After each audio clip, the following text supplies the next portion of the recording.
in my ass. I just banged your wife? Name of this garbage show again that I'm on. Total non-stop impact. My name's John, capital letter E, period, Bravo, and you're listening to the Total Non-Stop Impact Podcast. This is the jaw-jacking Tuesday Night Impact, and his mother called him son because he shines like one. Mocha Skin Manimal, Rohit Raju, and you are watching Total Non-Stop Impact. This is Taya La Güera Loca, and you are listening to Total Non-Stop Impact. The Walking Weapon, Josh Alexander, and you're listening to Total Non-Stop Impact. We are the Rascals, and you are listening to Total Non-Stop Impact Podcast, baby. Woo! And what you're really listening to is Total Non-Stop Impact. Don't you dare miss a listen. Oh, yeah, yeah, yeah, yeah, yeah, yeah.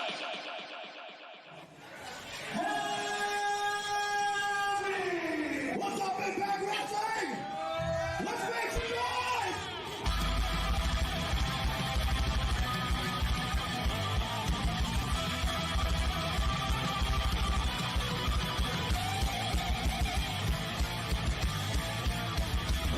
Sitting here, you guys got a 15-minute intro of putting yourselves over while I'm sitting here and watching J-Bone and Kaylon and you're 50. I never saw a 15-minute intro of three guys putting themselves over.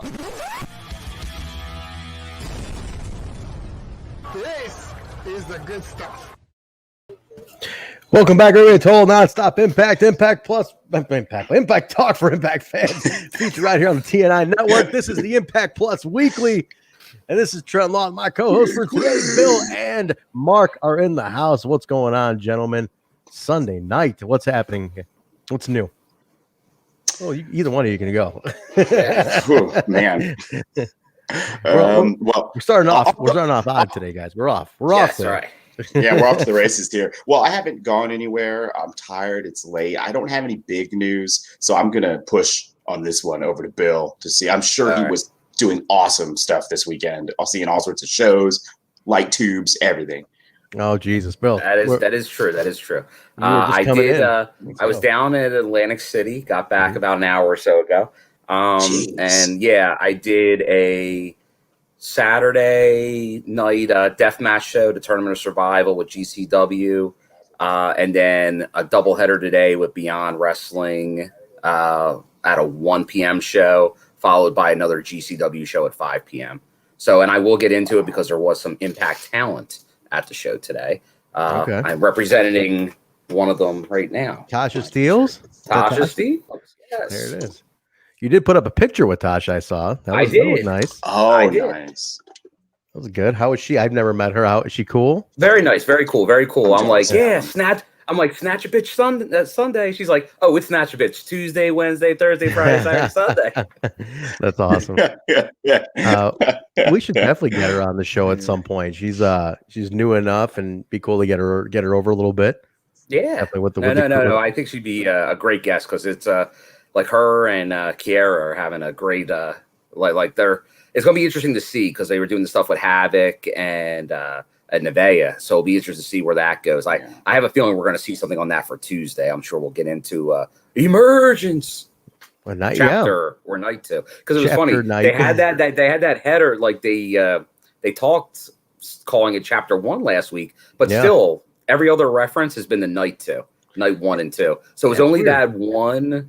The one kind of over like the foreshadowing voice called it chapter 1, but that was the only time they ever referenced it. So we'll see. That's weird. Yeah, I don't know what they were going for, but we'll find out what they call it this week. Yeah, but guys, if anybody doesn't know, Emergence Night Chapter 2 is coming up this week, this Tuesday. So, but yeah, we'll be doing that. The watch-alongs will be going on for that on Twitch. And then the review, the flagship show will be going on after that. So, yeah, we're looking forward to that because night 1 was amazing. Can we all agree? Yeah, Mark, that was awesome. Yes. It was absolutely pay-per-view quality. I definitely would have paid for it, but I just paid for Bound for Glory this weekend, so I'm glad I didn't have to. Yeah. Which Bound for Glory, I don't know. Did you guys already talk about that the pre-sale is live? No, we'll talk about it right now. Actually, let's put that in the. Actually, you know what? That's a good segue. Go ahead and kick that off. Tell us about because it kind of snuck it in on us on Friday, I believe. So, the trailer online, right, and the poster. I think you guys did talk about the poster, and a little bit of the things that are hidden in the poster. So, hold on, let me pull it up. Bill probably has it memorized because Bill's good with this stuff. There was a lot of little Easter eggs, nuggets, if you want to say. Spoilers, if you want to get specific. To be honest with you, I only caught one Easter egg in it. I only saw the EC3 three lines. Was there more than that on the Easter egg side of things? There's obviously people that have belts on there, so you could take that for like front and center is Moose with the TNA title. So it sounds like somehow he'll acquire it back by Bound for Glory. I wouldn't put it on the poster if he wasn't. Obviously, you still have the North as a tag team. You have Motor City with the tag straps. You definitely are getting Sammy versus Shamrock. You're getting that match again because they're together in a picture. Or are they going to tag again? Could. They could have them because I definitely think there's going to be a because you have Ace and Man together in a picture. So it could be, and obviously the Good Brothers are front and center on the poster as well. So you're going to have a multi-tag match, I'm thinking. And obviously EY is kind of lurking in the background, and we saw that first trailer was focused on him. I think he's obviously Eddie's opponent. Unless he has multiple opponents, but at least if there's a single opponent, it's definitely going to be Eric Young. I think so too. I'm 100% with you. What would we want to happen if that ends up being the scenario? Is it too early for EY to get that strap already? Oh, I'm thinking, honestly, for the sake of story, for the sake of just put gasoline on that fire, he's got it. I mean, him walking out of Bound for Glory is a great story arc of him returning, but at the same time, just terrorizing everybody on his way in. And just just wreaking havoc over the company. So you get him to take that, sets up Rich really nicely to come in as a contender for it. You build Rich back up, and it's like the swan song story, if you will. It would be real nice.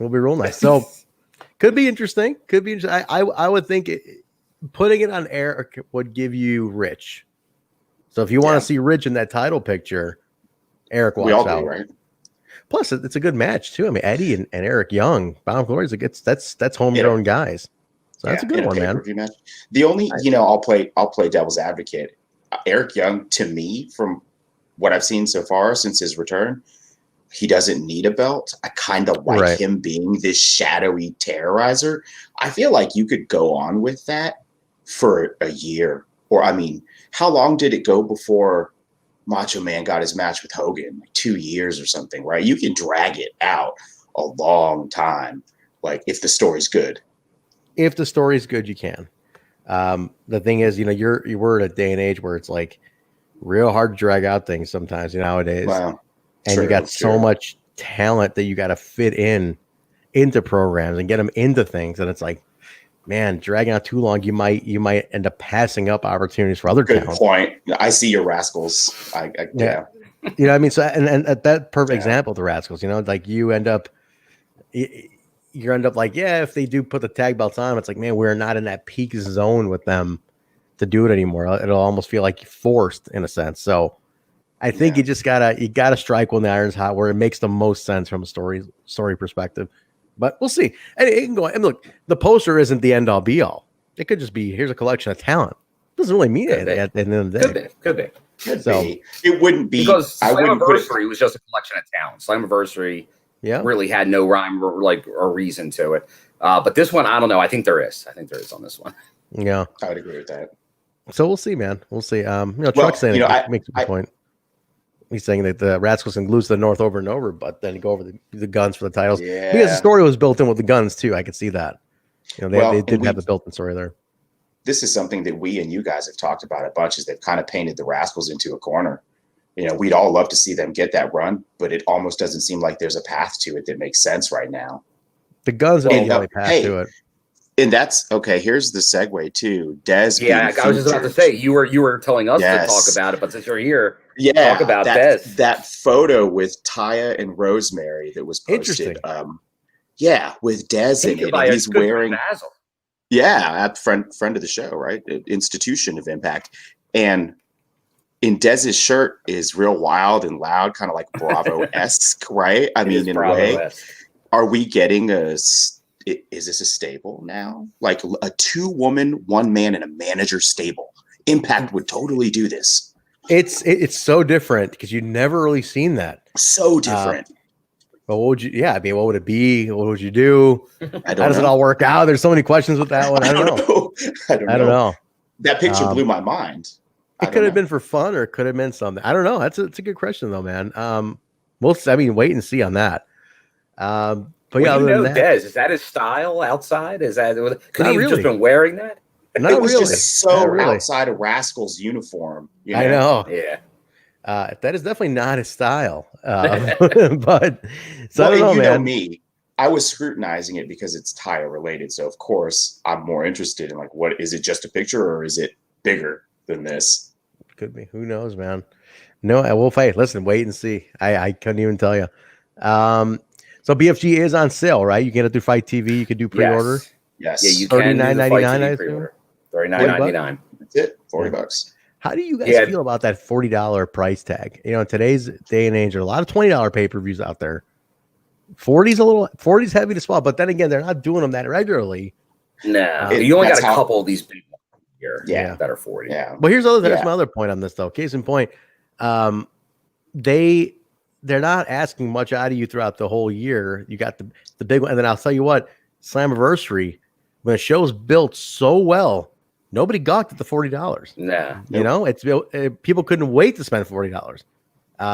So the key is people will spend the money if you build it right. If you do it right, they're not going to hesitate to spend the $40. On the surface, it does look like it's a lot because you're like, $40. So other guys give away the whole goddamn network for $10, you know, and some of the other special pay-per-views on Fight are $20. If they, you know, I think eventually, unless it's going to Impact Plus at some point, just keeping it on Fight. And I don't know the reasons behind the $40 price tag as opposed to $50 or $30. But I think you do need to come down at some point to just make it more attractive. Because there is a group of people who I'm sure look at that $40 and they're like, $40, that's a lot. 30 is a little more easy to swallow. You put it $29.99. Now it's in the 20s. It's the whole like pricing psychology. You know what I mean? But I think you're saying this is a bigger show warranted of that price. It is. Because UFC doesn't come down in price. Yeah. They're still like $60. That's true. And they're saying because we're giving something special. And look what that other company up north, when they went to $9.99, I think most people think that's the equivalent. This free pay-per-view they're getting is what they saw on Monday nights. Oh, it's garbage. For free for years. Like it's not any kind of special show. They're calling them pay-per-views, but they're not. If you go down to 20, you're saying you're a high pay-per-view like indie shows do. True. Very true. That model has devalued the pay-per-view in terms of what the quality should be. I don't think it's even a fair comparison to make to the Impact product, which is clearly leagues better in terms of quality and what you'd want to pay for it. Plus, it also diminishes the term pay-per-view. Yeah, right. All it is now is a network special to me, really. Yeah, that's a better term for it. So yeah, we'll see. We'll see what they go with it. My only thought is like you're trying to get people to come back and keep coming back. You got to come down a little bit to find a sweet spot on price. Just because the up north has trained everybody to dumb them down to think, look, and you do get that initial pushback from people based on that. So because they devalued it, so people think pay-per-view. Well, a pay-per-view should be $10 a month. That's what it. I don't agree with that. But I do think this for Fight, because right now, if you did that pre-order, you don't really get anything special for getting a pre-order this early. Last time, there was a while, it was like weeks where Slammiversary, they were doing like you get half it in credits back. Like you get $20 in credit for a future show. 20. What? I only got 10. Oh, really? Bill knows people. Fucking Bill. Booker Bill. Oh, man. You know what? It might have been 10, but there was like half off sales. So I would just pay attention to what's going on Fight, their promos and stuff, because It might be a couple dollars in credits. It might be whatever. And especially if you're a first timer, get a code from somebody. Like I know I posted one, but get one from anybody to get you that initial $10 off. Keep it in then the that will help you towards it. Yeah. Yeah. Just make sure you don't pay full price if you're new. Yes. If you can avoid it, pay full price. I mean, definitely get you. But there's tons of promos out there. Use whatever you can. There are, and like I know there's something like if you post a video, you get some stuff. If you like I forget if it's their Twitter or Facebook. There's something like that, so you can get credits that way. There you go, Butters. Like I know a lot of people did that for Talking Shop and Mania because if you were a first time fight user, you could have got I think close to $35 in credit. Yeah, I got to ask Butters a question. Butters, are you the same Butters who is always apparently harassing the Keeping It 100 podcast? Because Disco Inferno's always talking about goddamn Butters, who's like constantly giving him a hard time on their show all the time because they started doing some live stuff for their Patreon, and they're like, "Yo, Butters is always fucking giving me shit." And I'm like, I'm hearing him. I'm like, is it the same Butters? Is it the same guy? I'll tell you, it's the same Butters. Oh, no, it's not. Because if it was, we would need him on the throwback show because he's such a big legend. Right now. Oh, they're talking about Butters, and I'm like, man, I wonder if it's our Butters, 520. I was like, I wonder if it's Butters. That's me. Interesting. All right, so Bound for Glory, guys, on sale. You want to wait a little bit? I usually wait a little bit. I gotta decide where we're. Hopefully, listen, October's not too far away, but maybe I'm hoping things open up a little more. We can maybe have some people over to watch it or something. Man, but that would be nice. I don't know. There's still rumors maybe that We Talk Impact Crew shows up at the Skyway parking lot and watches it. Man, we might just do a tailgate at Skyway Studios. We'll see. Man, I might be in for that. But hey, listen, I could be tempted to do that. Hey, listen, if it was a November pay-per-view, then hey, I mean, we all know the coronavirus is going away after the election, right? I mean, isn't that the rumor going around that the day after the election? What I hear. In other news, it's disappeared. It's gonna be that's like the rumor, right? So make it hard to kill for glory in person. Hard to kill. Hard to kill, guys. Look at the party. Hard to kill. Do we keep Hard to Kill? Does Hard to Kill stay? Or do we get something else next year? I don't think it does either. I think they rebrand January's pay-per-view, went from Homecoming to Hard to Kill. I think they're going to try something new each time. Okay. Yeah. I think that April stayed as Rebellion. I almost was surprised by that as well. So that might stay. That might be a fixture. But I think the January pay-per-view will probably be something else. Again, it might be something else. It might be like if it's a return to an audience of some kind. Maybe they'll incorporate that into the name. Who knows? It could be some. It should name after like 80s like action movies. It should be like it should be Impact Wrestling Point Break, some shit like that. or like 80s video games like Impact Wrestling Operation Wolf or some fucking nonsense. There you go. Or just something cool. But no, let's say I think they'll probably be changing January, float that name between different other cool names, but we'll see what happens. But either way, I think for Bound for Glory, we'll probably do another live watch along, big party, kind of zoomed like party, like we do Twitch party. Go crazy. It was fun. It was definitely a lot of fun. I think we'll do that again for sure. We couldn't broadcast, but it was a reaction. Then we went live with the show with a 3-hour episode or whatever the hell we did. No, actually. We did like a 2.5-hour review, and then Bill and I did another 2 hours on After Dark. It was a long day. It was a long day. I just got to remember. I should probably next time. I'll take off from work the next day. I'll sleep in after that long night. You might have to, but all right, cool. So that's that. Let's jump into Xplosion, guys. Let's talk about Xplosion, and we'll open up the open forum here for everybody, and get a couple topics in before we call for tonight. So the match tonight was Rhino taking on Nate Bach. And this is Nate Bach. Mr. Xplosion. Mr. Xplosion. He's become, he got a Rhino autograph there. Look at that. Nice. It was nice. Like a War Machine Rhino. War Machine Rhino. I guess since we don't normally do sound bites on the Sunday, but we'll just do it for War Machine Rhino. For shits and giggles. Why not? I always hate it.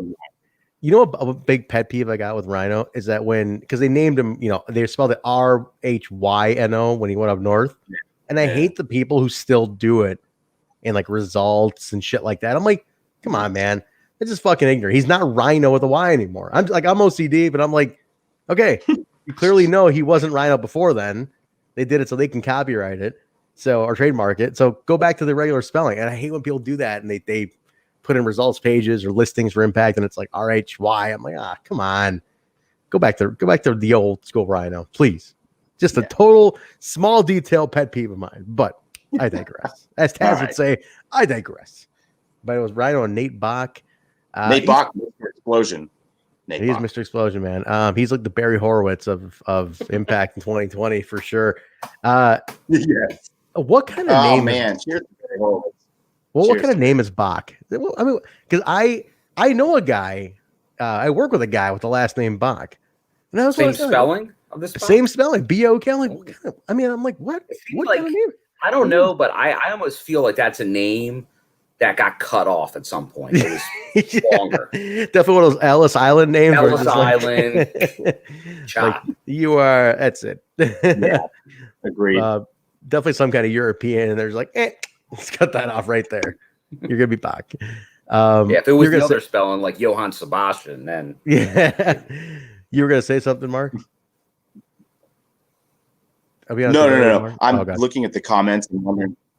My computer keeps freezing. I'm trying to figure out what's going on with my internet. Sorry. If I drop out, I'll be back. Okay, no problem.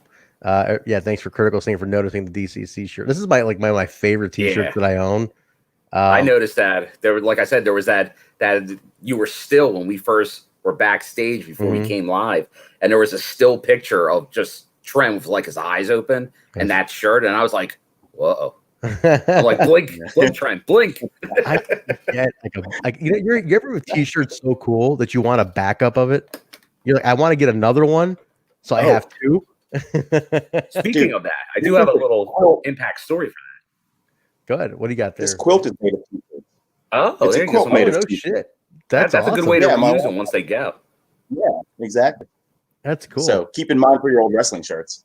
There you go. Yeah, that's a good idea. I have my old Bound for Glory Ottawa shirt, and like that started kind of ripping apart. So I'm gonna make a mask out of it, bring it back to life. Oh, there you go. You gonna sew? Are you a sewer, Bill? I'm not a sewer. I think I sewed in that home ec class in 7th grade.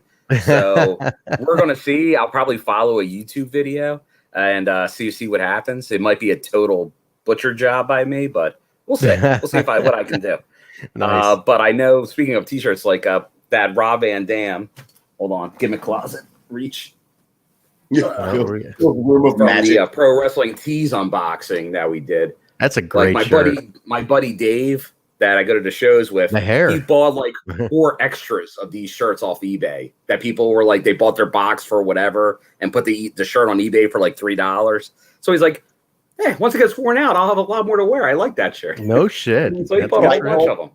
Can you like physically see the light bulb over my head as I grab my phone? Like, I never thought. That's a good way to get it, man. Absolutely. Yeah, cool. like because people buy these boxes for like the micro brawler or an autograph or whatever, and then they just say, "I'll take whatever I can get for the rest of it." So, if there's something you like, go for it.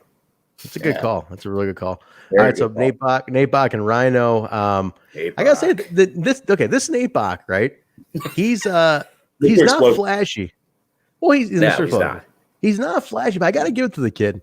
He is basically taking the best of this moment he's got, or making the best of it, and just like he's like saying, "All right, that's it, he's done. We're going up top." Like he was talking. I liked it. He was animated. I gotta give it to the guy. He's trying. He's like, here's your one shot, kid.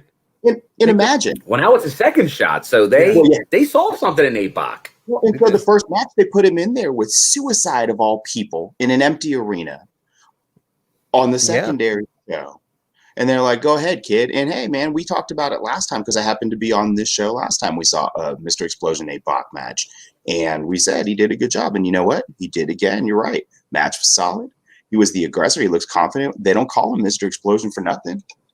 It's true. Real quick, Hakeem just reminded me to mention. So everybody's looking for J-Bone. I just want to mention Jay is burnt the fuck out. J-Bone podcasted almost 9 times this week, some asinine amount. He's burned out, guys. Yeah. I think he even skipped doing SummerSlam today. He was going to do that for his. Oh, so he's his not channel. going on at all tonight. I think he's done. He cashed out. He's just been okay. He's He been threw his burned chips out. in. Yeah, he's he's tired. He's also got COPD, so it wears on him a little bit. So he's got to take it easy, man. So Jay's out. Rest up, J Bone. I Yeah. will Absolutely. I'll be there for you Tuesday with the co-stream. There you go. Alicia was a little beat up too this week, but and then Kyle, who in typical Kyle fashion, Kyle called me to say, "Hey, what time are we going live with Plus tonight?" I gave him the time. He's like, "Cool, I'll be on." I only see 3 squares here, boys. Come on, go 4 squares. Classic game. Typical Kyle fashion. If I tell you what, Bill, if J-Bone ends up, needing a break on Tuesday, let me know. I'll try and join you for the coast. Yeah, we'll see. We'll see, J-Boom, because if he doesn't go on tomorrow, he'll probably be recuperated. But we'll see. Let the guy rest a little bit. We'll see how it goes. The Truck Rock knows. I only turn up when Kyle isn't on, so that's why you're on every show. Truck. That makes sense. That's why you're here for every show, because Kyle never shows up. But no, I got to give it to Bach. He was really making the best of his opportunity, and I think he's looking at it like, hey, I got a small window here to show that I'm a player. I'm somebody who wants to be here, and like you said, Bill, he got 2 shots. 2 tapings worth of appearances. So good for him. I'm glad he's working hard. He got squashed by Rhino, but as expected, he got a little bit in. He got a little bit in though. Like he got noticed. He got noticed before War Machine Rhino. All he's missed, he's got the confidence. All the kid's missing is some kind of look. He's just a kid. He looks like you're saying that Trunks to say Nate Bach is not enough for you. No, give me a little something. Give me a little something. Millard Harris is going right for it. Look at. I want you to read Millard Harris's comment here. Maybe we can get J-Bone a good bag of weed so he can be good to go for Tuesday night. I don't know if that would make him good to go, or if that. Yeah, I think that would put him out. I think those days are long behind him there. Miller. Trent, if you want to bring this up, I was about to kind of talk about this anyway. With Butters just put up. Yes, go ahead. Bring that up. All right. So the GCW talent on Xplosion that we saw Alex Shelley kind of spoil, that it would be Ben Carter, Trey Lamar, and Lee Moriarty. Yes. And I actually saw Lee Moriarty today. He was on the GCW show. He went up against Chris Dickinson on the late afternoon show. And Dickinson won, but he really put over Moriarty. He's like, out of all the young guys, it's like, man, you're like the best of these young guys I've been working with. So I think I've seen all 3 of these guys live more than once now, because kind of during pandemic, like starting with GCW, who was an early show runner in like Indiana Midwest shows, they've been on like almost every card. So these guys are young, hungry, and talented. I think these guys, you're gonna see some of these guys like in 2 years. Some of these guys are gonna be stars, maybe in Impact, maybe somewhere else, but these guys have a lot of potential. So Xplosion is gonna be a place to really watch over these next couple weeks. I don't know when their footage is going to see. I don't know if it's in the next week, 2 weeks, month. I'm not sure. But once we see them, like I'm hoping maybe it's just not Xplosion. Hopefully they get another chance, maybe even beyond that. Or maybe Xplosion does become what we've all been wanting it to be, more of that. I know we've had conversations. I had a conversation with Truck on, like, is it a B show? I'd say right now it's not. It's their second show.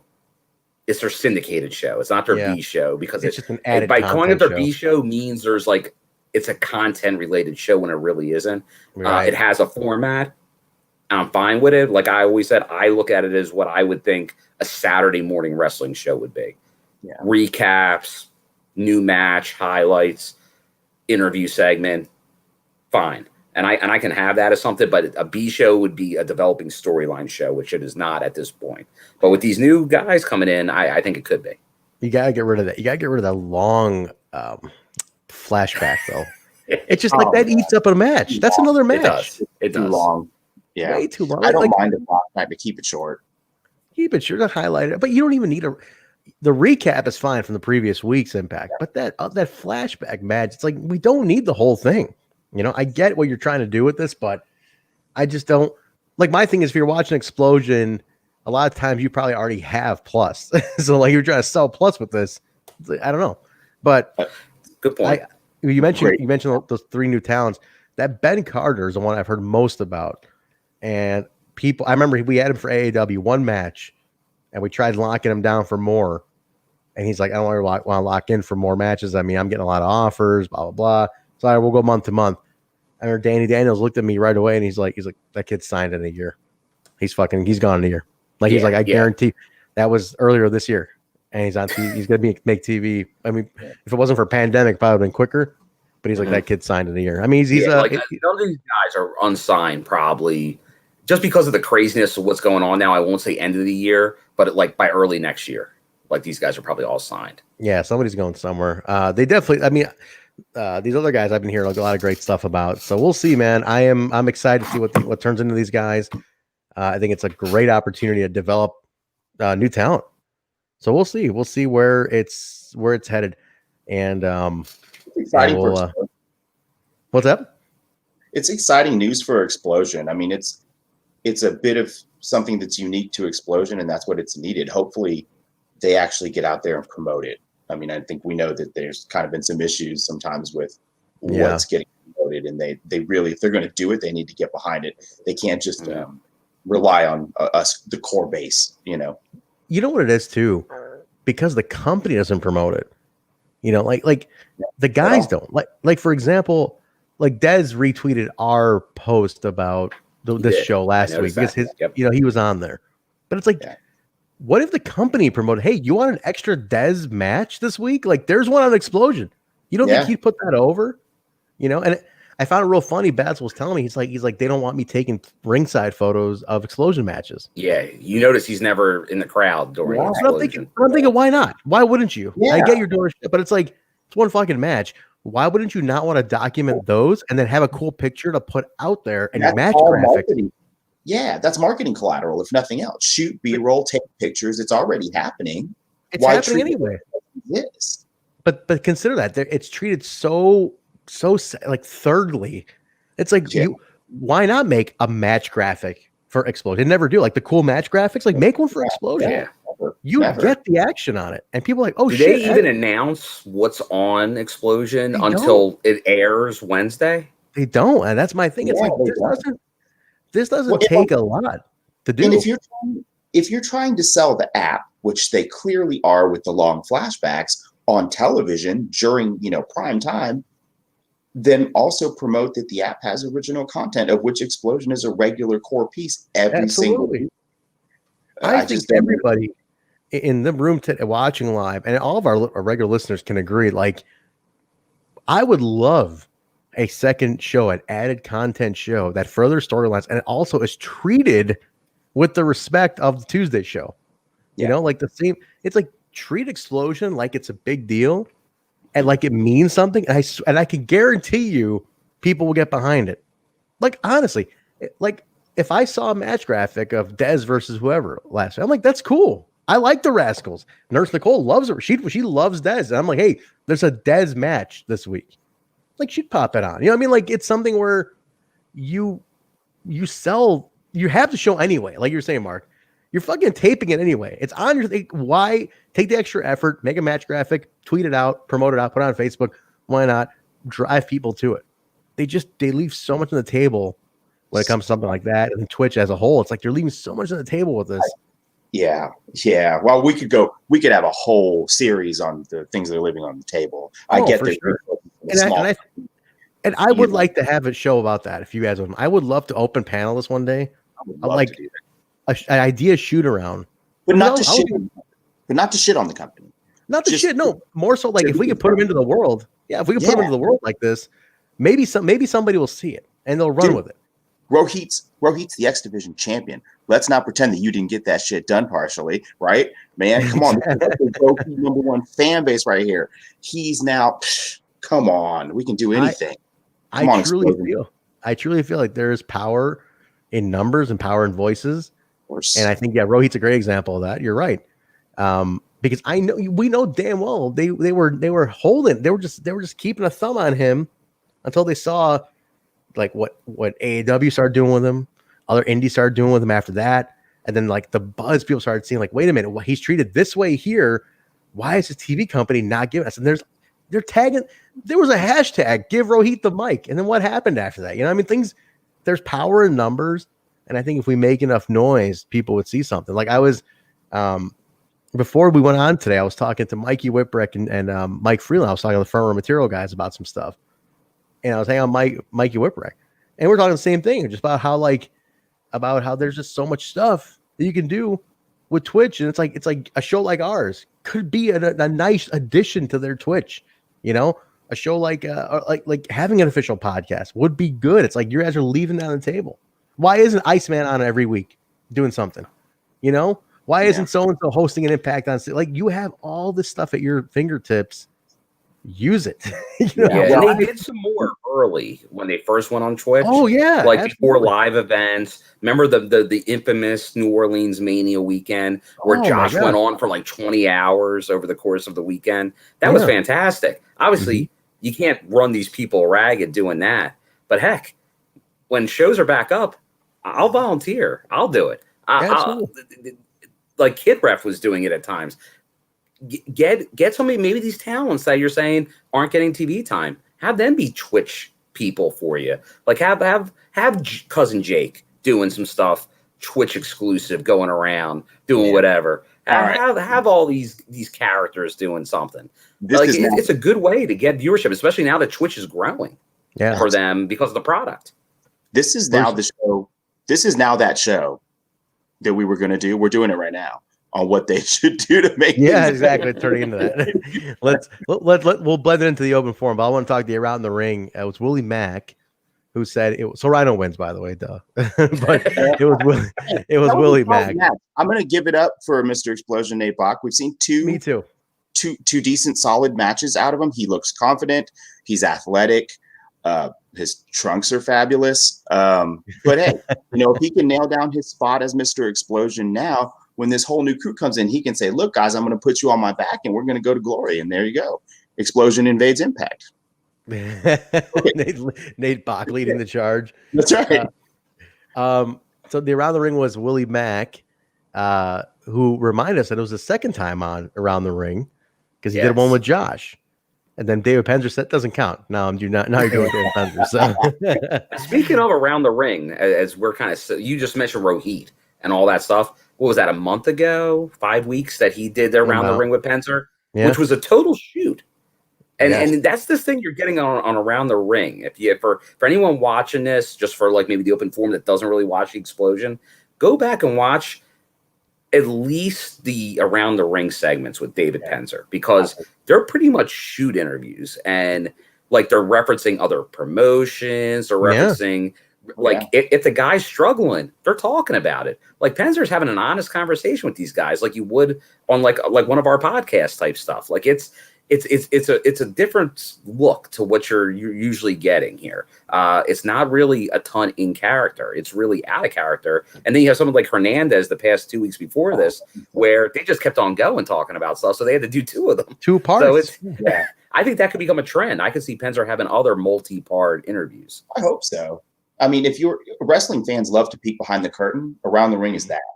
To me, it's the most valuable part of Xplosion as it currently exists. You know what they should do is really make it where the Xplosion one is like a tease, either like a tease or actually extend it out, make it longer. If you're cutting out the flashback match, make this fucking longer. How about this? On Impact? On Impact, they bring back, I don't know, an interview segment, or you can take Locker Room Talk to be continued on Xplosion. Exactly. I was about to say the same thing. Bam. Yep.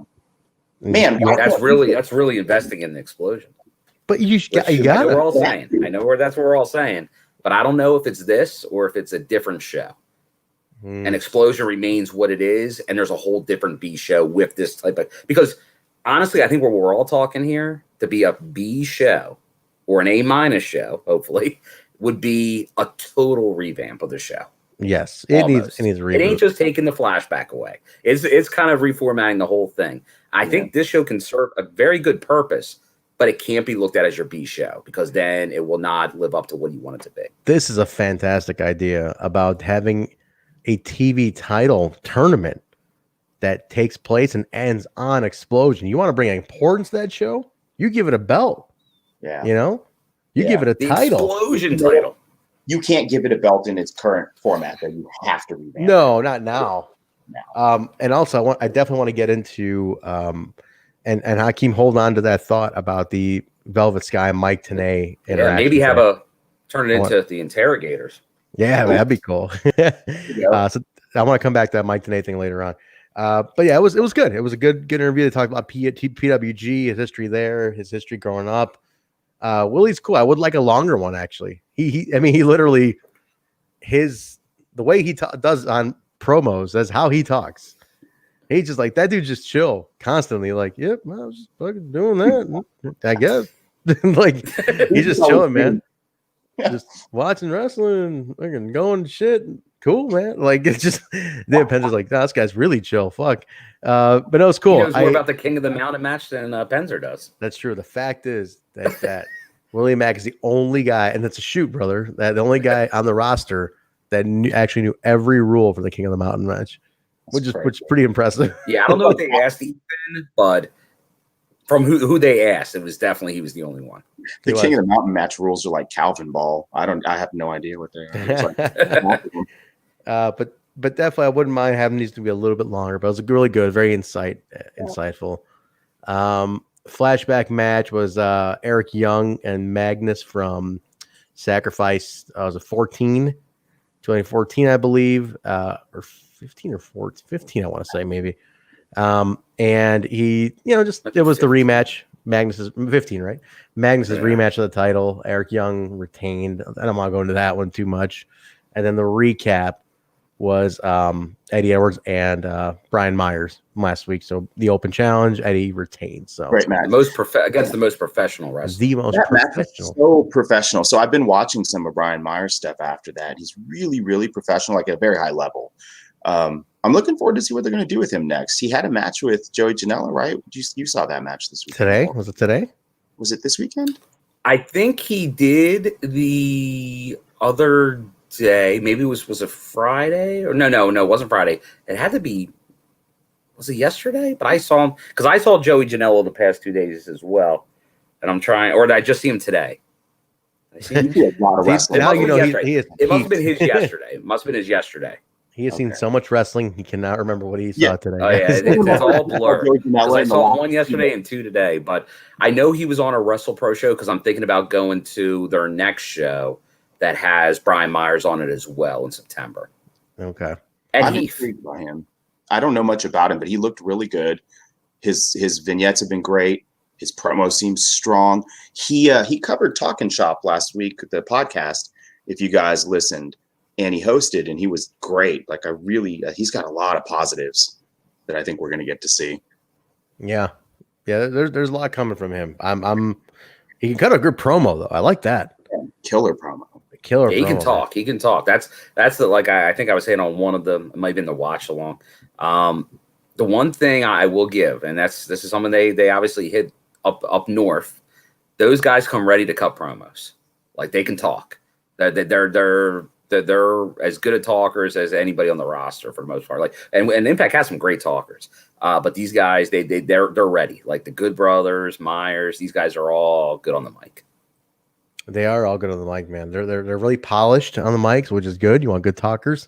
So we'll see where that goes with him. I'm curious what he pulls out of here, man. But let's open forum. Let's open up to the open forum now. I got a topic I want to kick off with right off the bat. I want to start off hot. Confirmed that EC3 is going to the Ring of Honor tapings this weekend, right? He actually responded, and his response was, there's more than one narrative to control. Now, give me your thoughts on this. My thought is this is very similar to what Aries did when he was in Impact. Yeah. And he showed up at Ring of Honor while he was, I think, Grand Champion at Impact, right? So he was Grand Champion. Yeah, I saw him at a Philly Ring of Honor taping when he was Grand Champion. And he went the Belt Collector era, right? Yes. Belt Collector, correct. But he did not win the TV title that he went there for. I know he went to get that TV belt, but he did show up. And it's kind of a little loose agreement that Impact and Ring of Honor have. I mean, guys, it's a nice little agreement. And I think it's one of those things where these guys, a guy like EC3 is probably got a commitment for dates, but maybe not a set. Bill is holding up the infamous jacket, the Easter jacket.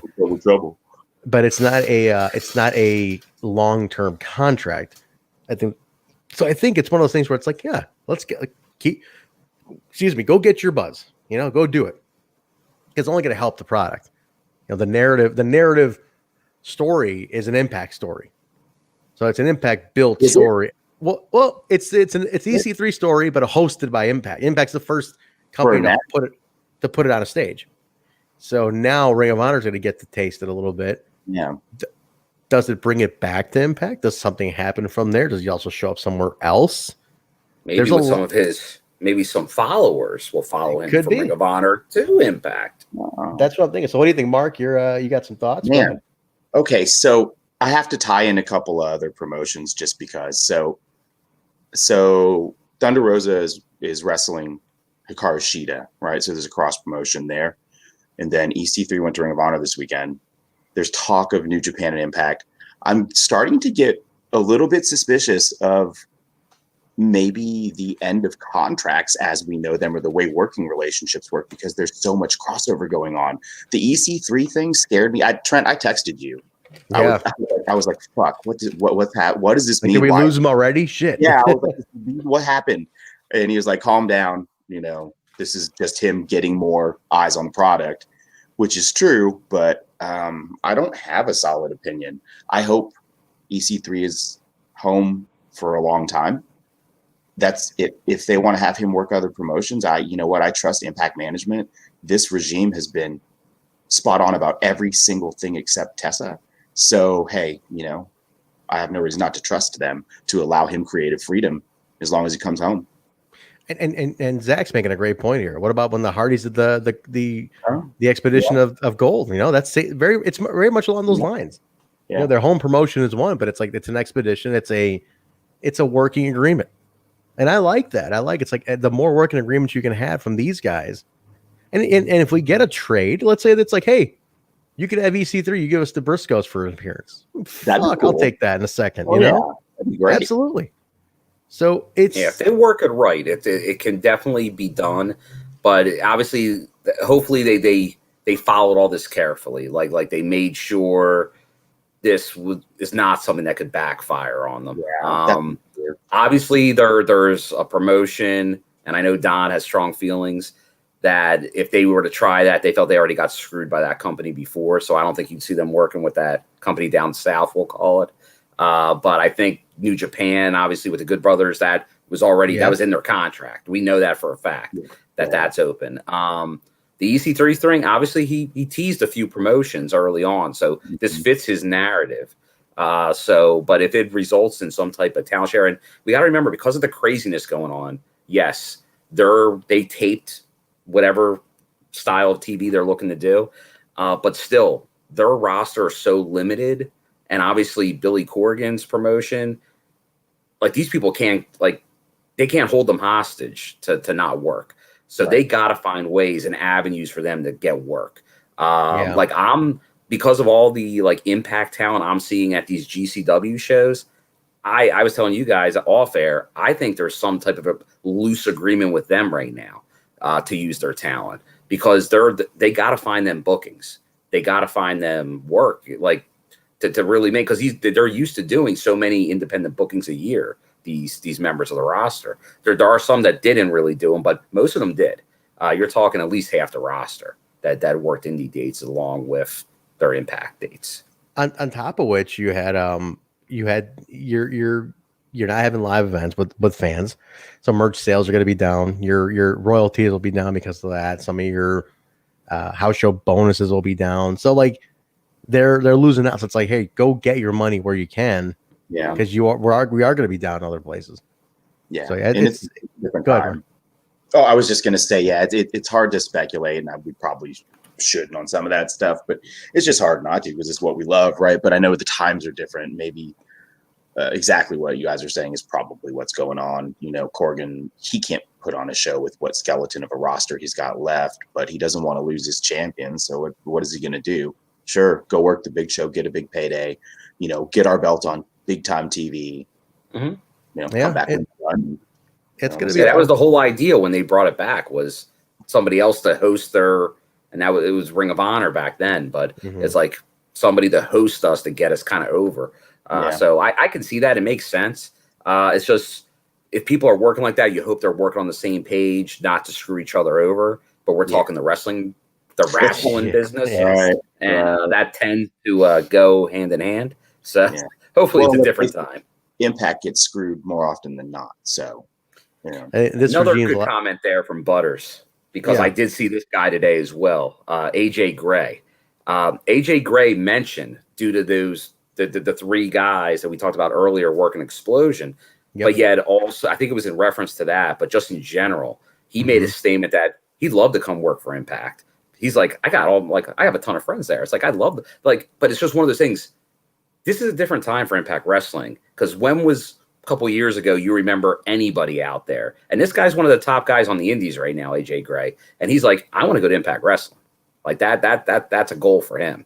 So I think I want to go there. I don't know if it will happen. I think because that's a guy that he does technical. Now I've seen him do death matches. So this guy can do a whole bunch of stuff, like totally different type of, but like, and at WrestleMania weekend, he was going to have his own themed show, like as part of, I think it was with GCW, but like, these are the type of guys out there that they have personality, they have skills.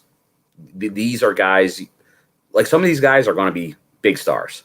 It's just like you cultivate them right, and we know Impact can do that. So hopefully they're looking under the rocks. They're looking at all these guys and maybe they're listening to Town Scout Bill once in a while. So we'll see. A little bit. So that's gonna be very interesting to see what happens. I'm curious to see where it all goes. It's a very interesting time. You definitely got a lot of openness because of COVID. Everybody wants to get creative. People are getting creative. Up north's got video screens and people falling asleep on them during their shows now. Like, people are trying anything. So it's now okay. And this actually Hakeem leads me to a thought I'm just about to make. Do you think they should start letting fans back in? Now, some companies are doing like, I know down south it's letting 15% in. They also have an open air arena that they're using with fans. With fans, yeah, that's what I'm saying. They're talking 15% starting next week. No. They were saying that they installed more fans, like on the ceiling. Oh, with fans. Oh, okay, gotcha. Actual fans. Yeah. Hopefully they're big ass fans for the fans. Yeah. So I think here's my thing. I think Impact's doing a great job empty. I really do. Would it be nice? Yes, but I think at this point we're already in September. I think they should ride it out the way they're doing it and then get to a good place, maybe by next January, and see where we're at. And then maybe just start in fresh. And, if the level, like the COVID thing reminds me a lot of the threat level, like we used to have back around the 9/11 time, where it's like threat level orange, it's like, if the threat level is at a certain point by like towards the end of the year, and they're like, hey, we're looking like we can maybe do this. We can resume in January to some degree. Maybe that's where you start letting in partial capacity. You go from that. You start then.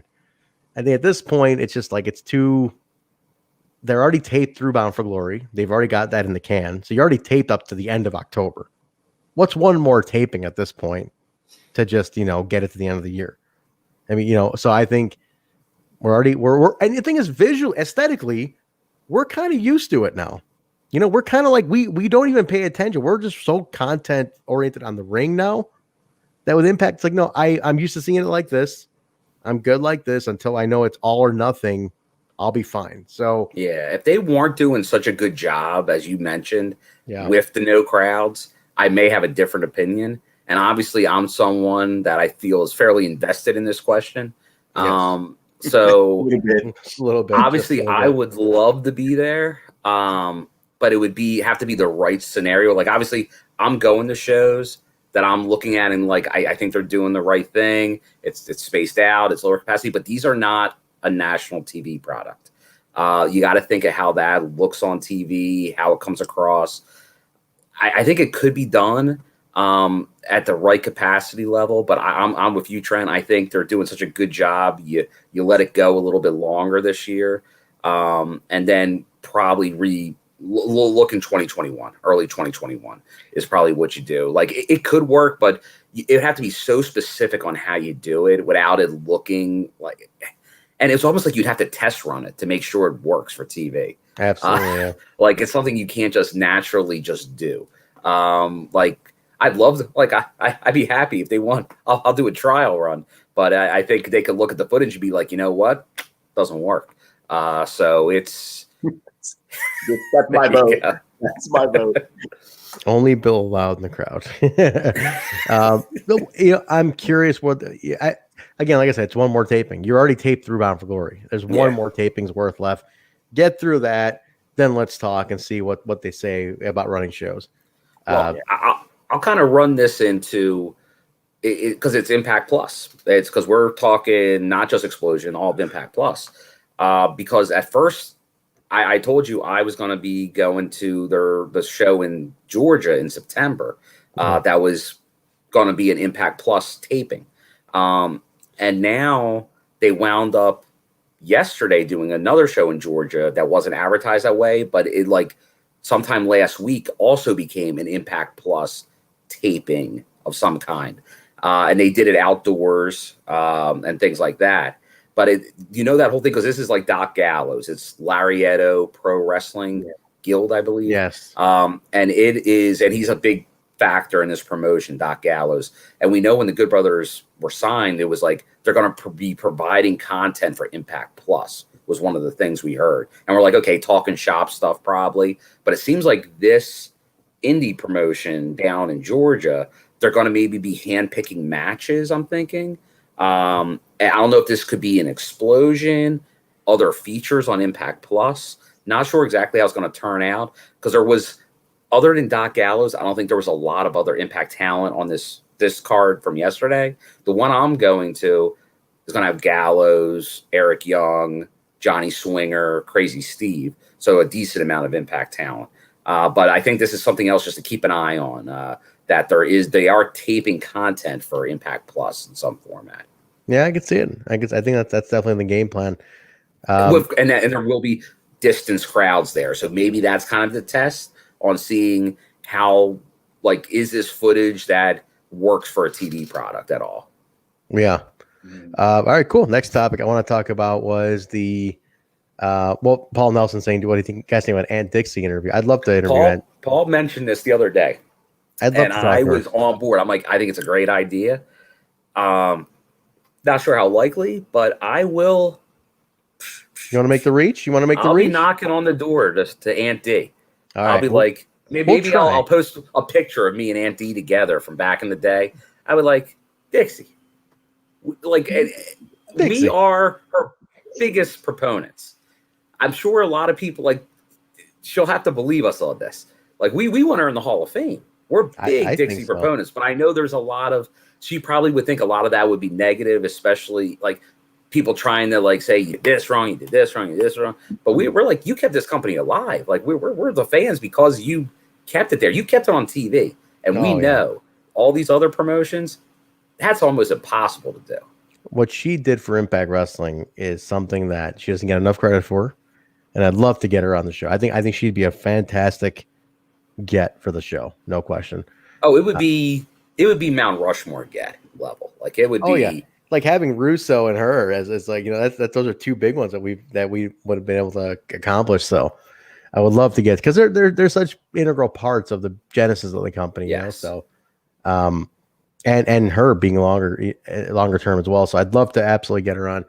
I do want to talk about the Mike Tenay thing. Speaking of founding some pillars of the company, Velvet Sky. Now, again, I feel like this is a campaign that we kicked off in a lot of ways because we put over Tenay like bananas constantly, especially lately. And Velvet Sky went into something, and she was like, can we just talk about how great Mike Tenay is? And she just goes in this huge post, and all this love starts pouring in for Mike Tenay. I'm talking crazy shit. And I was like, can somebody tell him to log into his Twitter? Because he logs in once a year. And the professor tweeted today. He got in. Oh, he got into it. I didn't see him get into it. He responded. He's like, "My God, thank you all for the love. I kept reading all these replies. I can't believe it. This and that." And then it started. Scott D'Amore comes in and he goes, "Anytime." This, I love this, Mark. He's like, anytime he wants to come back, the door's open for the professor, the greatest of all time. Please. And I just was like, one more time, one more round, man. Just one more match. I don't think he realized how loved he was. Mark, I mean, am I wrong? Like I think he logged in today and he saw like 1,000 replies. I mean, that would be overwhelming, right? If you don't ever log into this thing and you just happen to be there and you haven't been on TV in however long, and you see this outpouring of support, and now is a great time. I love that Scott's always there to strike while the iron's hot too. A big voice for a big new TV program and a big rebranding of the entire company. Could be the time. Even if he wants to come back, maybe he could take over some of the backstage stuff. Who knows? It's exciting. Like, all the possibilities right now are exciting because, again, COVID has been awful, but it's opened a lot of doors that we probably wouldn't have had open before. People looking, even if it's just for a cup of coffee. You guys talked about this a few months ago. People all of a sudden have a loss of income and they need to do something. And if it works for 3 or 4 months for everybody involved, we get a good set of tapings out of it, some storylines, or in Tanay's case, we get, whatever. Penzer, isn't that how he ended up back? Yeah. Right? It was supposed to be a one night thing, and they were like, "Hey, wait, why don't you fucking stick around?" And hey, here we go. Absolutely. And I think, why not with Tanay? Why not? Bound for glory. We know he had a bad taste in his mouth Tanay at the end, because they did want him back for what was it, the when they asked Don back, like they asked Tanay to come back for something, and he's like, no, like, because he just like. But I think Scott is going above and beyond, like Olive Branch. And Scott, I'll tell you, I think we just got to once again recognize Scott D'Amore for like the ambassador that he is to Impact Wrestling. That he is always jumping in everything out there that involves current talent, former talent. Like, he's trying to kind of bring it all together. Like that, he's just so hands-on, which is, it's refreshing and it's fantastic for the company.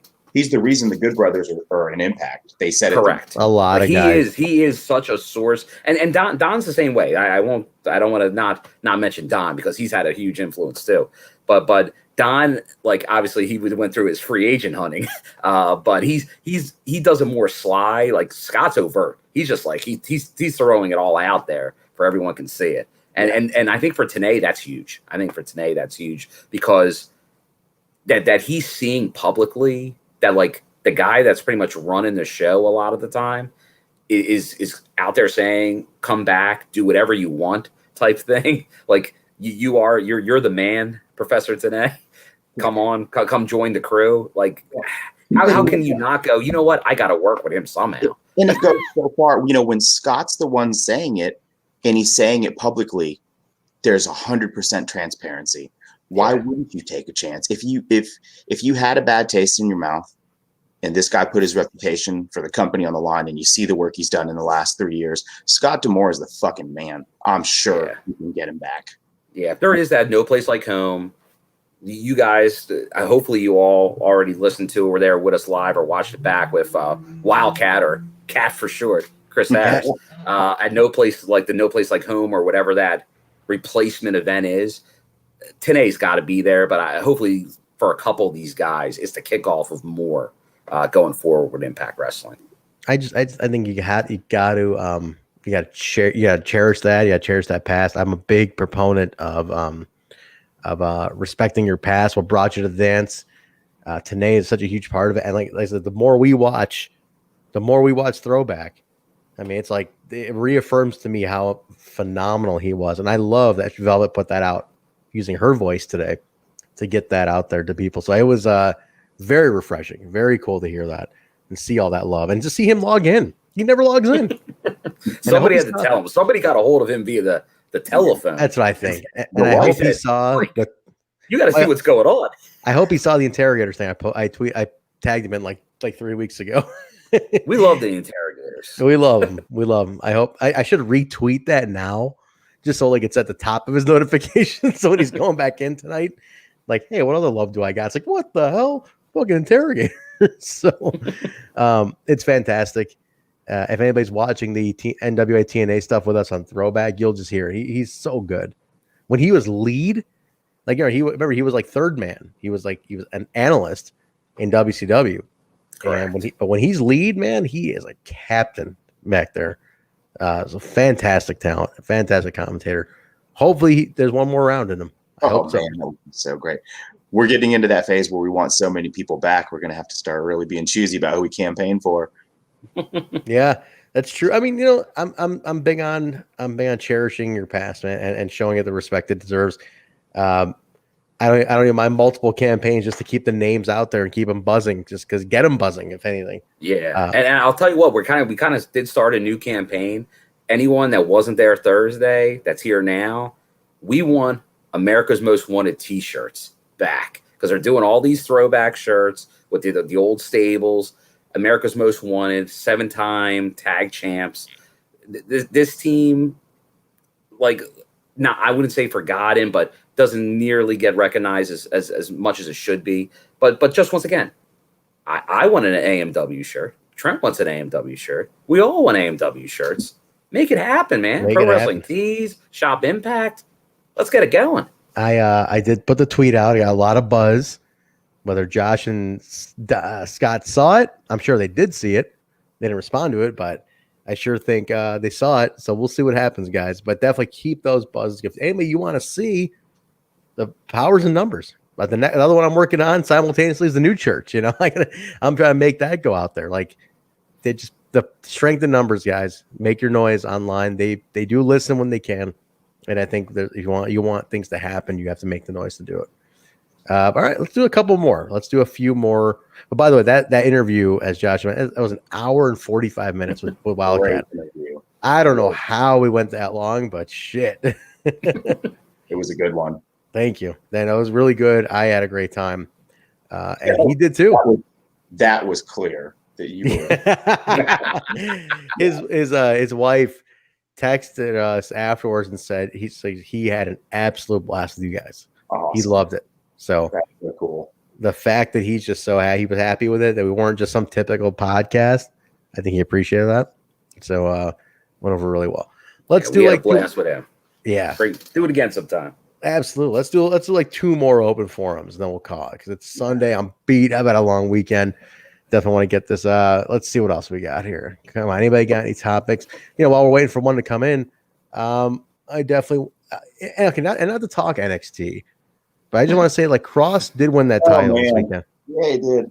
Did we miss the boat with him? Yes. Yep. Did we really miss the boat with Killer Cross? Yeah. Bill said no. Bill's nodding his head no. This is a good. No, a good argument. I think there wasn't a boat to get on with him. Interesting. I think they had plans for him. They were pushing him to the moon early. Let's not forget this. Everyone likes to think that, like, oh, they didn't do this and that. Well, they were pushing him. They were pushing him hard. They were pushing him hard. Yeah. And then I think there started the chirping. And I think that's when they started kind of separating their ways. Like, obviously at the end, they were just, obviously they put him on ice at the end. But he was trying to get his foot at it. Like, he got TV time. He got built up. It'd have been great if they could have kept working together, but I think his mind had already left the building from Impact.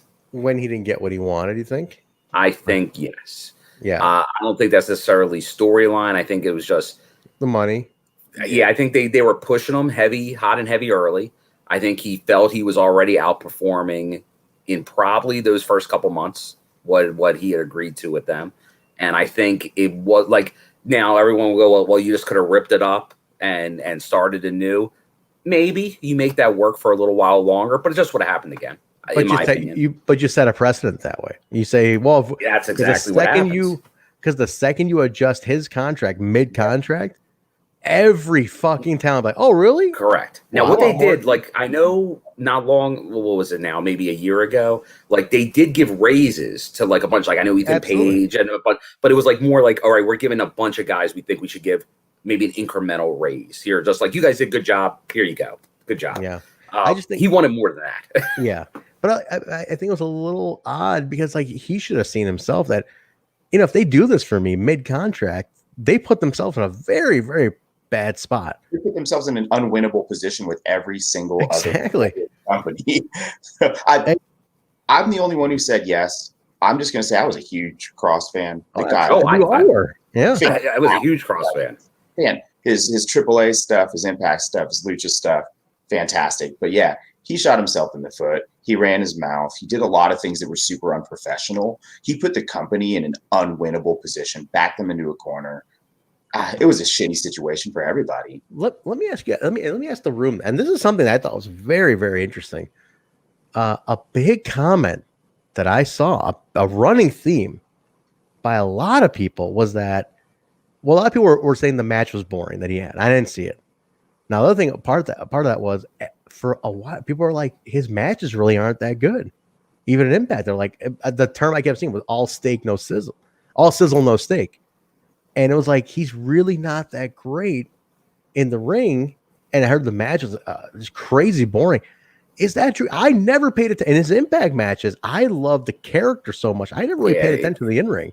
He's a character-driven guy, and he's a very good character.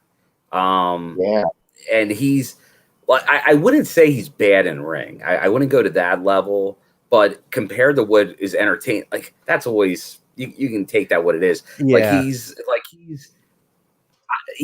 more of an old school, large, menacing figure in wrestling. Yeah. Like a Sid, a Dan Spivey, like maybe a little Barry Windham too. Like a guy like that's just, he's a big guy, he's menacing. But he cuts very good promos. He's an excellent promo. I won't take he it has a away from great look for a big menacing heel type character.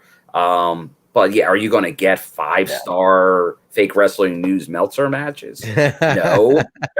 Are you going to get interesting storylines? Yeah, definitely. Like, so I wouldn't be that. Like I said, if he stayed in Impact from his early goings, he was a future world champion. Like there was no doubt about that. So he has the tools for that. So I wouldn't go that. If you're trying to judge him on like carrying an NXT takeover to a match of the year candidate, no, that's not what you look at him for. You're looking at him to get viewers, put butts in seats. Yeah. What were you gonna say, Mark? You had something? Yeah. Well, yeah, I was gonna say, for people like us, I think I could say an Impact fan in general, the profile of that fan is more character oriented than the other promotions. I mean, good point. Maybe I can't speak for everyone, but like we have a ton of strong characters here, and like that's what we do. The Wrestle House wouldn't work anywhere else because you don't have the strength of characters as an entire roster to pull it off. And it's what makes Impact so special. And it's why Mark fit in so well. And he'd worked with a lot of the roster before. He's getting a lot of hate in the chat, and I get it. Like, what happened, it's just a bad situation. But the guy was a good performer. He's still a good performer. I didn't see the match. Keith Lee's fantastic. I have a hard time believing it was a shit match, but if that's what they're saying. My thing is, I wish we would have gotten the full climax from him after all that build. Yeah. We didn't get the payoff on the build. That's my only bad. He was ours first, and we didn't get the full payoff of all that build. But it's what it is. I want to. There's a question that's been asked several times here. Critical Sting is asking, who is the one person you're surprised this regime didn't sign? Mine is Shotzi Blackheart. That's a great one. Oh, did not sign. Oh man, they've had a lot. Was there, and they let slip through the fingers. Oh man, I'm trying to think of. Go ahead. Somebody that I thought they would, based on relationships and proximity to the rest of the roster, Jake Atlas. I thought for sure they would find a way. That's a good one. He worked some tapings for him. Yeah, that's a good point. Yeah, he worked the Vegas stuff, didn't he? He worked the California taping. Yeah. California. Mm-hmm. He did work Vegas as well too. Yeah, both of those tapings. He was on several episodes right there. Is he a fellow? Is he a Pinoy? Is he a Pinoy boy? He is. He is, right? He is. That's right. He is. I was hoping they'd sign him, but I haven't seen him wrestle because I don't watch NXT anymore. But yeah, I was really hoping they'd get him. Shotzi's a good one too. I was hoping Giselle Shaw maybe. You see a theme here, but yeah, for a stable, right? We've already got TJP, and you see the flag. Right. Right? you get your trying to get your Filipino stable. Yeah. That'd be amazing. Never been done before in wrestling. Never. Nope. Jake's cool. I worked with him one time. We got him like right at the end at AAW, and I got to work with him one time. Real nice guy too. Such a mild mannered. It's that Asian upbringing though, right? Yeah. It's like you get that mild. They're very respectful to your elders approach to everything. So nice guy. Would have been a good fit and Impact for sure. As far as didn't sign though, oh man, I'm trying to think as far in recent memory. Gosh, I'm drawing a blank of who like slipped through their fingers recently. It depends. There was a similar question. Are we talking like this actual regime? I think this Scott regime. And Don? Yeah. Let's go with this regime. Yeah. Yeah, because mine's more like there was a lot of great talent near the end of that Jeff Jarrett era. Like that you're talking Phantasma, Garza. Like they had their like when they were working with Lucha Underground, they had all these guys that were there that they just all let slip through. I'm gonna go. I actually am gonna back Josh Paxton's Vikingo. Oh man. But I think because you're right. Whenever he does get stuff figured out and goes north, if they were the proponent to do it, that would be a huge get for them. That would be huge. The buzz he got every Mexico tour. Dude, that match with TJP. Oh my God, that kid is something else. That's special. Man. That's one of those special talents. You're like, he's amazing. The problem is he's young. I don't think he has a travel visa. They'd have to do that, but I don't think he can cut. He can't talk. I don't think he speaks English. That's what Conan's for. That's what Conan's for. Exactly. You can get around that. No question about it. You can get around that. But that every time he appeared for those tapings, match of the night. Everybody talked about it. Everybody talked about him. Yeah. He's on Twitter. I know that. It's like Kingo AAA or something. So you can connect with tag. You want to make some noise on that one. I think that's one that just everybody like, sign this kid. He is so different for today's era, and he's very interesting. He's a good seller. I would love a Vikingo. You can really use a guy like him, to really lucha up your X-Division nicely. I'll go on a technicality because he isn't there yet, but he was at All Glory in Chicago before Bound for Glory. And he's making waves. He's doing some New Japan stuff, but he's not really signed yet. Ring of Honor, Alex Zane. Oh, another one getting a lot of buzz. Yeah. Because that's another guy like that. That guy I think's a star probably in a year and a half. That's like another that guy's one. a mix of Jeff Hardy and like a whole bunch of other stuff. And that guy, like every time he's on the show, he like steals the show. Like his athleticism is just like off the charts.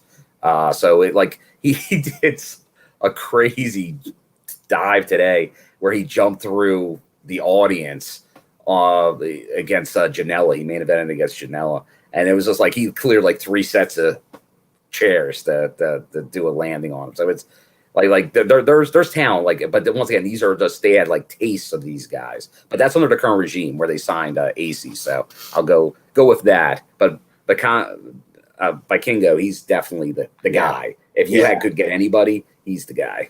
J-Rock thing, ACH, that's a good one too, though, man. Holy shit. Go ahead, Mark, you were gonna say something? Oh, I was just gonna say, I think we do all agree on Vikingo. That guy's. Yeah. I would love to get him. Think about, I want to consider something. ACH, somebody I'm very familiar with because he's an AAW mainstay. It's Super X Cup. Yeah, Super X. Now, imagine ACH came to Impact.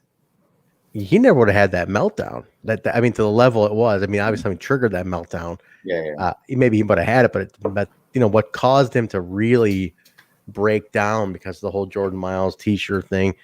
Imagine if he got to come to Impact and just shine as an X-Division guy. ACH is literally like.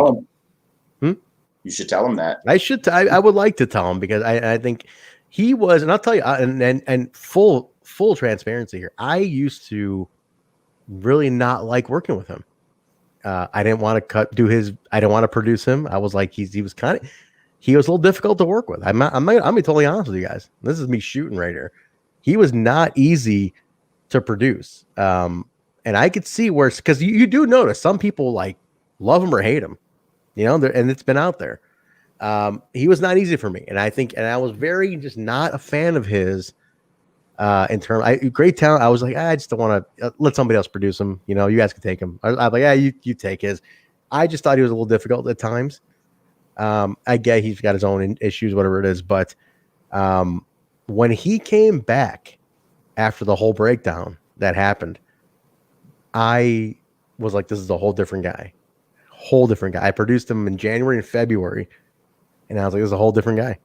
I remember going to Danny and going, I can't believe it's the same guy that I didn't want to work with. And I'm sitting here developing the latest story. Like I had him and TJ had a match for us, and it was fantastic. I was like, for Yay High in January, and then him and TJ in February. And I was like, I was like, me and my buddy Robert put in charge of that story. And we were like psyched because he was collaborative and he had like come into this good mental state. And I was like, wow, this is the fucking ACH I want to work with. Now I think I take that and I go, man, imagine if he was an Impact, because with people who really gave a shit and would never have had a racial issue with, the Impact. I mean, this is Impact's a company that celebrates women and other races wholeheartedly. I mean, at the top, they put them at the top of the card. And never has been an issue with Impact Wrestling to feature, women and any other ethnic background at the top of the card. So that's like, imagine he was with a company like that nurtured that feeling he had of being like pushed down. And it's like, it could have been unstoppable. And I'm like, man, that is a great one to call out, J-Rock. And it's like, I wish you came to Impact. That was a great one to come to Impact. But too bad. I would love for him to try it again, though. I really, really would. I think he could fit right in. He can go right into the X division and completely fucking take it over if he wanted to. So I'm a big proponent of it. I think it could be a great addition to Impact Wrestling, and who knows? He needs to be on TV. He's got he's a charismatic guy. He appeals to a broad audience. Everybody, like kids, adults, cool kids, nerds, everybody likes him. So it's like, and I'm going on a bit of a tangent here, but I think he's a perfect guy to bring into a company. And Impact could be a good one that nurtures him to what works for him best. So you're saying go ACH? I say go ACH, man. And this is, like I said, I started that off with saying, like, I was not a fan. I've never, ever really was. I was not a fan. And I didn't want to work with him. I was like, he's too difficult. He gives me a pain in the ass. And this is me saying, I want him in the company I love. So, like, if he changed my vision, I think it's like shit. I think he could do a great thing in Impact Wrestling. So we'll see where it goes, man. Never say never. Never say never with these guys. Did you have one, Mark? Or did you want to throw one in there too? Man, you know what? I just zoned out. Sorry, it's getting late. Sorry, man. We're gonna start wrapping up in just a couple minutes. No worries. Sorry about that. We'll just let's get one more quick one in, and we'll call it for today. Anything else? What else we got here? What's another good one here? I definitely want a couple names. I just want to really call out. Is Miller mentioned, Karam, besties in the world, Airwolf. These are guys all making buzz on the independents. All those guys are great. Besties, I'm shocked to this day the besties are not signed anywhere. I just cannot figure out that how they're not anywhere right now. They're so over. I don't know if it's the look. I don't know if it's something else stopping them, but I think they're a team that needs to be somewhere. Karam, I can guarantee you, Karam will be somewhere. The kid just looks too good. Great work ethic. And you're going to start seeing him on a lot more independents coming up. You watch. He is that kid's going to blow up. Keep your eye on Karam. All right. One more topic, quick one, and we'll call it. What do you got? Bill, I'll let you pick it. What do you got? Tell me which one to do. Miller is saying you need a shot of Jack, though, Mark. Don't wake yourself up. I'm going to be moving the other direction. Yeah, he's about to pass out. Yeah. What do you got? You know what? Just from what I see here, because I can actually talk a little bit about this. Gary there talked about Andrew Everett, because I saw him today too. The former tag team champion with DJZ, Z&E, and he was looking good. That's a guy. Obviously, during that whole era, a lot of those guys did not wind up sticking around. But that's a guy. Once again, does some crazy moves. I think that's a guy that really. Same thing with really DJ at the time. Like they really after that. Remember they were building them up. It was a little rascal situation. They got the payoff with the belts, but then they lost them immediately, and then it was just like kind of like forgotten. So they kind of like were in that rascals phase one, but then lost and gone. Like it was just when they were playing a little hot potato with the belts. You know, the thing is with DJ, and I say this as one of DJ's personal friends. I'm a personal friend of DJ's. Mike is how I know. Okay, he's a great dude. But I think Impact got nervous with all the injuries because it was back to back with the injuries. And I think they were nervous to just invest in him on something long term because it's just the injuries would get him. Mark, that's another one. It's another Filipino boy, man. That's another one for the faction, dude. Exactly. What a story he's got though. His mother was a mail order bride. You know that to a French American, and he's half French or French descent, white, but like father died like right after all the kids were all born. She's like an immigrant to America, mail order bride, bunch of 4 kids or 3 kids. Wow. And like he dies. And like she's literally left to raise all these kids in America. Like there's a little documentary on YouTube if you look it up. Look up what was it?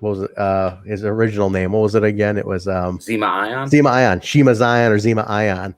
Okay. If you look up, I think it's under Shima Zion. There's a whole little mini documentary about it. Oh.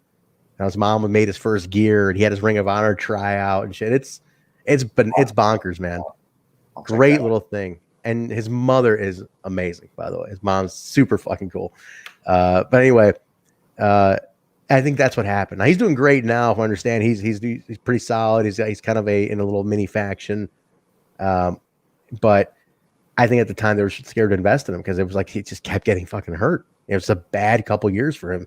And but he's one that I do miss him. I felt he was a very much TNA guy. And you can say the same thing about Brian Cage. Cage too. Cage had probably the most uneventful and probably the worst title runs in recent history, next to Tessa, of course. Yeah, we've been plagued by some pretty bad ones lately. Yeah, Johnny was good. Johnny was solid. Johnny was the last good one. Yeah, Johnny was a great champion, and Sammy was fine, but it was short. Yeah. Sammy, I feel Sammy got fucked. Sammy sacrificed himself big time. He sacrificed his title run to get. He went front of the jersey instead of the back. Yeah, it sucked. And he's the biggest company guy too. He's the guy you want carrying the flag. He's the guy you want with that belt. I would love to bring him back to the title picture at some point. You know what? I'm gonna call right here. You put Sammy back in line at what would have been hard to kill January. 1 year later, Sammy Callahan back in the mix with EY. Psycho versus Psycho. Psycho. Full Metal Mayhem. Something. I mean, just get him back in the mix. He got screwed. And I feel like he got screwed. But Cage was terrible. Cage was, in my opinion, just it was a flop experiment because of the injury. You did not get any mileage out of him until it was time for him to lose it. So, that was a great match. I will give it up for the Cage match that launched the Anthem era. Yes. That was great. I was there. Including the second rope Cactus Driver, right? Cage spot from Cage on the cage going over the cage.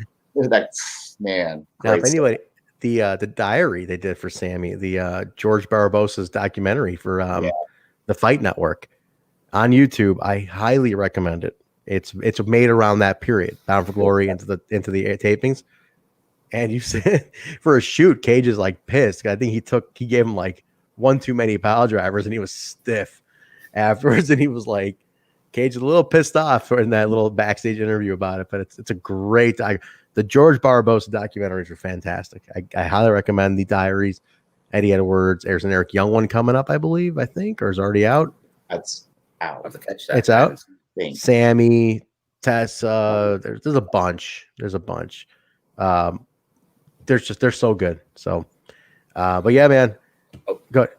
I do have something that I do want to bring up because I've been hard on this entity in the past.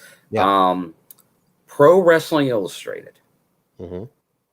I noticed, I don't know if it's something, I don't know how I even found out about it, but somebody posted something and then maybe I saw it. They are ranking Impact Wrestling in like Eddie Edwards is in the top 10. There's a number of their talent that are like Deanna. She's not as high as she should be, but she's ranked like in their monthly rankings. Now, could this just be due to COVID and other promotions not running as much? Could be. Is this but we know they're with the Tommy t-shirt thing. I was hard on them then.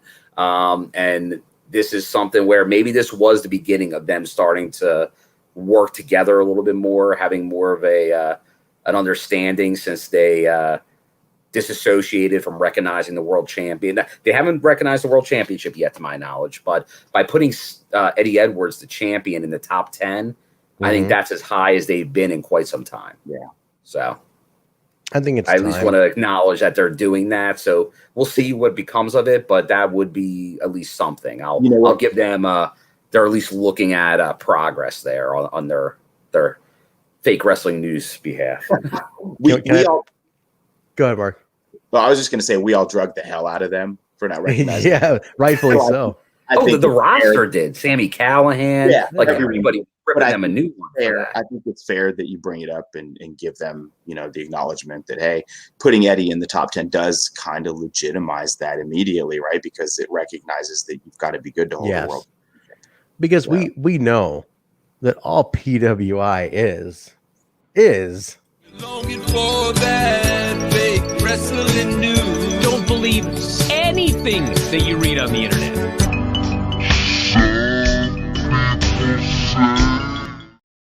I had to at least once. Just at least once.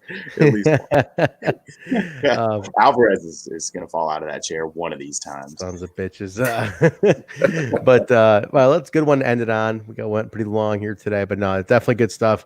I definitely want Mark. I want to thank you for joining. That's as always. Thanks for having me, guys. Yeah, I know you love the Plus Weekly. It's big favorite of yours.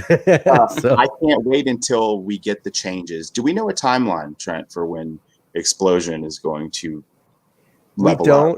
We don't. I think it's going to start seeing some shifts in it starting after Emergence. That's the next set, right? Okay, so it's not going to be an overnight change and a complete refresh. We're going to see bits and. I think so. From what I'm gathering from Kevin and stuff, I think it's going to be incremental. It's going to be kind of blended in, but they're going to test a few things as it goes along. But I feel, from what I'm told, there's more emphasis on it.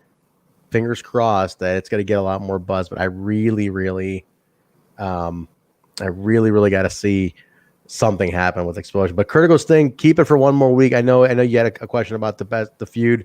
Keep it for next week if you don't mind. I definitely want that. We got to get going now. Getting a little late on a Sunday here.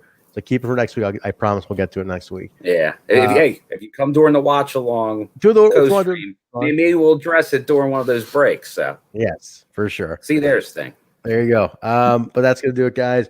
Let's get some plugs. Mark, I know your Twitter's on the bottom next to your name, but just go ahead and say it audibly for everybody listening on audio. Right. I'm Mark. You can find me on Twitter at 2TayaWO. That's Taya World Order on Twitter. You can find me there all the time, every day. Every day he's on there, guys. All right, Bill, where can people get you, man? You can find me mainly on Twitter at my name, at William M. Gardner, Gardner. Same on Instagram. I might throw, some of you on Twitter may have saw that Tasha Steele's picture, maybe throwing more and more of those, including the long history of those. And same thing for Sting. I'll tweet it out as opposed to just throwing the chat in the chat. Yes, it's getting late, long weekend. The Discord. Because you can always ask some of these questions in the Discord and see what the others, including us, have to say about it. I gotta get on that. I gotta get on the Discord. So plug it real that is quick, another Bill. thing. What's the Discord? You plug the link in the comments. Yeah, let me plug it in. It'll just give me a second as you're going over there. I'll throw it in there. All right, cool, guys. You can get me at Trent Zuberi, Zuberi. On Twitter, go ahead and get me there, or We Talk Impact on Twitter, Instagram, Facebook, at We Talk Impact, or Total Nonstop Impact Podcast. Just type in either one, comes right up. Audio-wise, we're available on every audio platform you can name. Apple Podcast, Stitcher, SoundCloud, Google Play, iHeartRadio, TuneIn Radio, Spotify, and now Pandora is carrying us. We are part of the Pandora pilot program of podcasts. That's a lot of P's. Pandora pilot program of podcasts is happening. So we are definitely on there. If you are listening on Pandora, please tweet us at We Talk Impact. I would love to know who's actually using Pandora for pods and if that's a viable platform yet. How much is that reach? So let us know from there. Don't forget, guys, the schedule is Sunday nights is the open forum Impact Plus weekly Xplosion review and just open general talk. Tuesday nights, the flagship show, Impact on AXSTV, Total Nonstop Impact. 15 minutes after Impact goes off the air, we jump in. Bill, myself, J-Bone, Alicia, Kaylon, all jump in with the main show review. The hottest and the most listened to Impact Wrestling review show every week. And we are killing it. We are on twitch.tv/Total Nonstop Impact, YouTube, Total Nonstop Impact, Facebook, as I mentioned, Twitter. We're multicasting everywhere. But guys, sub on all platforms you can. It's all free to sub. Get on there or follow. Free to follow. Twitch is our big new friend, our big shiny new diamond in the room. We love our Twitch.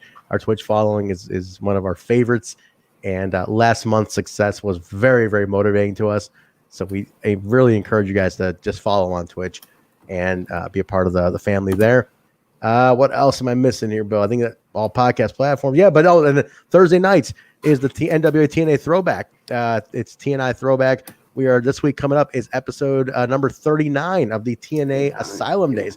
If you missed last week, you sure as hell missed an amazing hour and 45-minute interview with the Wildcat Chris Harris. Incredible, big vital part of TNA in the early days. ProWrestlingTees.com/Total Nonstop Impact. There's a throwback shirt. Mark's got the flaming mic, and there's another one that only think 2 people have bought is the TV, the little TV logo you see in the corner. That one's not a hot seller. We need more designs, guys. We got more designs coming. J-Bone's working on some stuff with a buddy of ours. Josh is working on some stuff with Jay, so we are going to get Josh. Thank you very much for the work you've been doing. But we're getting something going in there for sure. New designs up very, very soon. I think that is everything. So, guys, watch along on Tuesday during Impact. Come on in here, twitch.tv/Total Nonstop Impact. Do the watch along. Bill and J-Bone do the whole thing. I pop in and out. Kaylon pops in and out. But then we go live with the main show afterwards. So it was a lot of fun. And the Discord link is in all the platforms. So check it out. And I'm sure before Tuesday, I will put it out to everybody as well. And Bill, remind me, I'm going to start putting it in the description of the show so you guys can find it after we're off the air too. It'll be in the show text as well. All right, guys. I think that's going to do it for us. Tuesday night, we're going to see you right back here, twitch.tv/Total Nonstop Impact. Gentlemen, thank you all. Have a great week, everybody. Happy Sunday evening. Go get some sleep. It's fucking late. We'll talk to you guys later. Remind me the name of this garbage show again that I'm on. Total Nonstop Impact. My name's John, capital letter E, period, Bravo, and you're listening to the Total Nonstop Impact Podcast. This is the jaw-jacking Tuesday Night Impact. His mother called him son because he shines like one. Mocha Skin Manimal, Rohit Raju, and you are watching Total Nonstop Impact. This is Taya La Güera Loca, and you are listening to Total Nonstop Impact. The Walking Weapon, Josh Alexander, and you're listening to Total Nonstop Impact. We are the Rascals. And you are listening to Total Nonstop Impact Podcast, baby. Woo! And what you're really listening to is Total Nonstop Impact. Don't you dare miss a lesson. Oh, yeah.